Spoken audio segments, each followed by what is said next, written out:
కోడిని కోయడం ఎలా? చాలామందికి కోయడం ఎలా అనేది తెలియదు. అందుకోసమే ఈ వీడియో. అండ్ చాలామంది సబ్స్క్రైబర్స్ కూడా అక్క ప్లీజ్ అక్క కోడి పొదం ఎలా చేయడం అనేది చూపించండి అక్క అంటే ఈ వీడియో తన కోసమే. అండ్ కోడి ఫస్ట్ హెడ్ అనేది కట్ చేసాం. అది వీడియో స్ట్రైక్ అవుతుంది కాబట్టి అది మాత్రం క్లియర్గా చూపివ్వలేదు.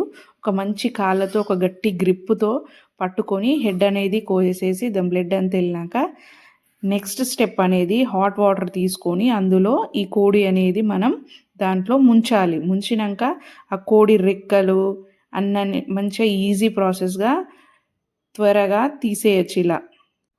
అలా అని ఎక్కువసేపు కూడా ఉంచొద్దు. అందులో కోడి ఊరు కాదు కదా, కోడి తోలు కూడా ఊసొస్తుంది. సో నిదానంగా ఎంతవరకు కావాలో అంతవరకు 1 నిమిషం అండి అట్లా వాటర్లో ముంచి తీయాలి. ఇది అనేది ఒక కొంచెం ఈజీ ప్రాసెస్. అట్లా వాటర్లో ముంచి తీయగానే మనకి ఈజీగా ఆ బూర అనేది మనకి వచ్చేస్తుంది అన్నమాట. సన్నగా రెక్కలు ఈకలు తోకలు ఇవన్నీ దాన్ని కాపడానికి కూడా తీసుకెళ్ళాలి. కాపడానికి తీసుకెళ్ళినప్పుడు మనకి ఆ చిన్న ఉన్న రెక్కలు ఈకలు కూడా మనకి వెళ్ళిపోతాయి అన్నమాట. ఇలా దోరగా ఒక రంగులోకి వచ్చేదాకా మనం కాపాలి. మరీ అంత మాడిపోయేంత కాపకూడదు. అలా దూరగా రంగులోకి వచ్చేదాకా కాపాలి. సో ఇక అన్ని పార్ట్స్ తిప్పి కాపాలి. కాపినాక దానికి మంచిగా కడగాలి. కడిగినాక మళ్ళీ పసుపు రాయాలి. పసుపు రాయడం వల్ల దానికి ఉన్నంత బ్యాక్టీరియా కూడా వెళ్ళిపోతుంది. పసుపు రాసి మళ్ళీ వాష్ చేయాలి నీట్గా. మంచిగా అంతా క్లీనప్ అయిపోతుంది. పార్ట్స్గా ఇప్పుడు మనం నెక్స్ట్ స్టెప్ అనేది విడదీయాలి. సో ఫస్ట్ మనం మంచిగా పసుపు రాసి దానికి ఉన్న బ్యాక్టీరియా చిన్న రెక్కలు ఈకలు అన్నీ కాపినాక ఉన్నటి అన్నీ వెళ్ళిపోతాయి అన్నమాట. ఇప్పుడు ఒక్కొక్క పార్ట్ సెగ్రిగేట్ చేయాలి. సెగ్రిగేట్ అంటే మంచిగా ఒక్కొక్క పార్ట్ విడదీయాలి. రెక్కలు అనేది ఓడుపుగా తీయాలి. దాని కింద బోరిగాయ అని ఒకటి ఉంటుంది. దాంట్లో కోడి తిన్న గింజలు ఉంటాయి. దానికి నైఫ్ తగిలిందో బాడీ మొత్తం స్ప్రెడ్ అవుతుంది. కర్రీ మొత్తం క్లీన్ చేసుకోవాల్సి వస్తుంది. గలీజ్ అవుతుంది. సో కేర్ఫుల్గా చేసుకోవాలి.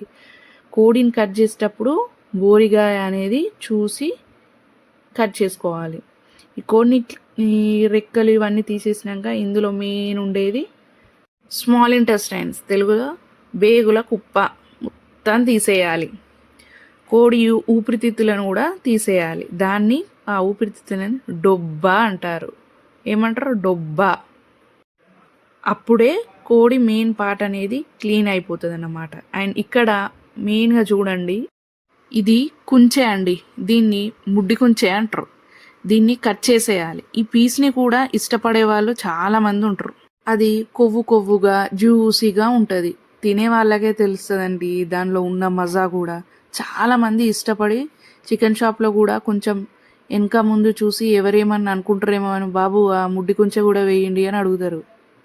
ఇక ఇప్పుడు చూడండి, ఈ స్మాల్ ఇంటెస్టైన్ అనేది మనం ఇక్కడ మధ్యలో ఇట్లా చిన్న బ్లాక్ కలర్గా ఉంటుంది. అది కూడా మనం తీసేసి క్లీనప్ చేసేసుకోవాలి. అది ఇట్లా స్ప్రెడ్ అయితే కర్రీ అంతా మొత్తం చికెన్ అంతా గలీజ్ అయిపోతుంది, ఒక రకంగా ఉంటుంది. సో ముందే మనం ఒక పీస్గా ఉంటుంది. ఆ పీస్ అనేది మొత్తం ఎలా అంటే కోడిలో ఆఫ్ అన్డైజెస్టెడ్ అన్నట్టు అదొక పార్ట్ అన్నట్టు. అది మొత్తం చిన్న ఎల్లో కలర్గా ఉంటుంది. అది క్లీన్ చేసేసేయాలి. ఈ స్మాల్ ఇంటెస్టైన్ తీయంగా మనకి మెయిన్గా 2 పార్ట్స్ ఉంటాయండి. అందులో మనకి కట్ చేసి మనం పెట్టుకునేది అదే లివర్ అండ్ హార్ట్.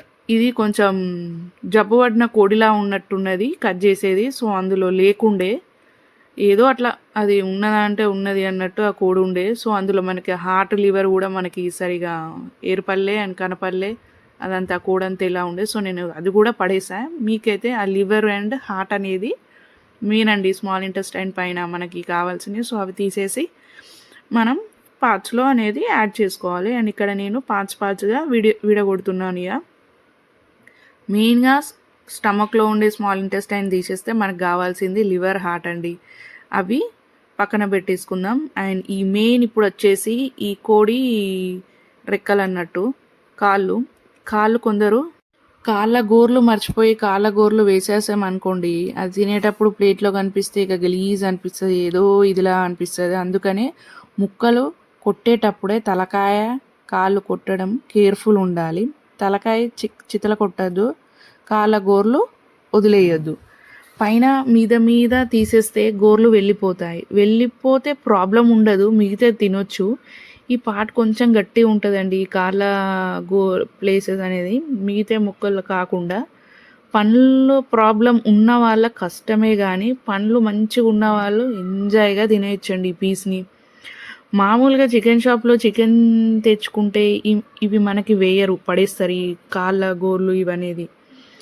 వాళ్ళు క్లీన్ చేయలేక పడేస్తారు. మనం చేసుకున్నాం కాబట్టి, మనం చేసుకోగలుగుతున్నాం కాబట్టి మనకు కావాలంటే ఉంచుకోవచ్చు. టేస్టీగా ఉంటాయండి అవి, టేస్ట్ చేసిన వాళ్ళకే తెలుస్తుంది. అందుకే మీరు కూడా ఒకసారి టేస్ట్ చేయండి. అండ్ ఈ చికెన్ కొంచెం, ఈ కోడి అనేది మేము తీసుకున్న కోడి అనేది కొంచెం జబ్బు పడ్డ దానిలా ఉండే కాబట్టి మేము అది కూడా మా ఇంట్లో పైగా ఆ పీస్ అనేది ఎవరు తినరు కాబట్టి నేను అది పడేసిన. కానీ ఈ కాళ్ళు అనేది మంచిగా గోర్లు తీసేసి మంచిగా పండ్లు ఉన్న వాళ్ళు తింటే అది కూడా ది బెస్ట్ పార్ట్ అండి. అయితే ఇందులో మనం ఒకటి, తలకాయ గోర్లు తీసే విధానం వేరే ఉంటుందండి. దాన్ని కొంచెం పీసుగా ఇష్టం వచ్చినట్టు కోస్తే తలకాయ అంతా చిక్కిలిపోతుంది, కర్రీ అంతా అవుతుంది. సో తలకాయ కాళ్ళు కట్ చేసేటప్పుడు జాగ్రత్తగా తీయాలి. ఇక రెక్కలు, ఫైనల్గా రెక్క ముక్కలు ఇవన్నీ మంచిగా నీట్గా కట్ చేస్తున్నాం. ఇక మొత్తాన్ని కోడిని ఈ రకంగా పీసెస్గా చేసుకొని కర్రీకి అనుగుణంగా మార్చుకోవాలన్నమాట. ఇక్కడ నేను అన్ని పీసెస్ మంచిగా, ఈ జబ్బుపడ్డ కోడిలో కూడా నేను ఇందులో వెతికి జస్ట్ లెగ్ పీసెస్ మామూలుగా ఉన్న పీసెస్ అన్నీ మంచిగా కట్ చేసి మీకు చూపించడానికి నేను ఇది చేస్తున్నా. మళ్ళీ ఎప్పుడైనా మంచిగా కోడి మంచిగా ఉన్నప్పుడు, దొరికినప్పుడు మీకు అన్నీ మరీ డెప్త్గా మంచిగా చూపిస్తాను. ఇప్పుడైతే ఈ కోడితో అడ్జస్ట్ కావండి. ఈ విధంగా అనేది మనం తలక ముక్కలు, కాళ్ళ ముక్కలు అన్నీ ఈ విధంగా అన్నీ కట్ చేసేసుకొని పెట్టుకోవాలి. ఇది మంచిగా క్లీనప్ చేసేసుకోవాలి. కోసేసినాక అన్ని పీసెస్ అన్నీ సెగ్రిగేట్ చేసేసుకున్నాక దీన్ని ఫ్రెష్ అప్గా చేసేసుకోవాలి. మంచిగా వాటర్ పోసి అన్నీ క్లీనప్ చేసేసుకొని పొయ్యి మీద వేసి కుకింగ్ చేసుకొని హాయిగా ఆరగించేదానికి తరవాయి. సో అందరు అడిగిన దానికి మీ వీడియో అంకితం.